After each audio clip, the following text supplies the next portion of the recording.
Why do you always fall for the person who can't love you back? Not once, not twice, but every single time. It feels like a curse. Welcome back, Mind Decodeds. Hit subscribe and join our community of healers. Like this video and comment, "I'm ready to heal." It really helps us grow. Have you noticed? Different face, different name, but the exact same ending. That's not just bad luck, Mind Decodeds. That is a psychological pattern. You don't fall for the wrong person randomly. You fall for what's familiar. And familiar doesn't always mean healthy. It just means known.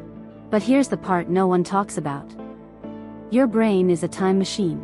Your nervous system chooses your partner before your logic even wakes up. The way you love today was programmed a long time ago.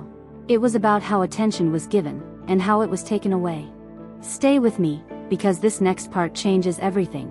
You aren't just choosing a partner. You are repeating a memory. If love once felt inconsistent, you'll find yourself chasing inconsistency. If love once felt distant, you will crave that distance now.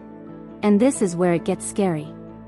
Stability might feel boring, because your brain confuses peace with rejection.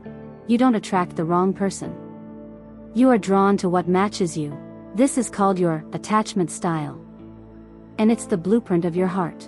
Most people never realize this, but there are 4 main styles. Some of us fear abandonment. We hold on too tight. Others fear closeness. We push people away when they get too near. And some of us swing between both, never knowing where we stand. Stay with me, because this next sign is subtle, but powerful.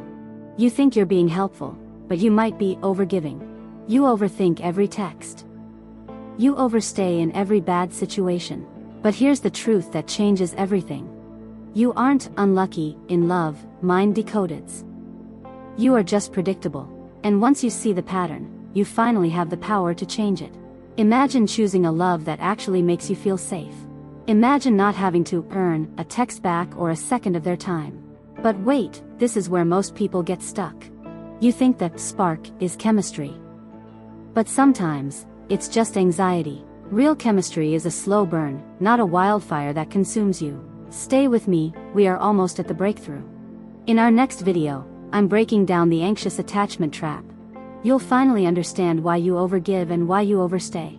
You were never broken. You were just following a map you didn't draw. It's time to draw a new one. Your healing starts with this realization.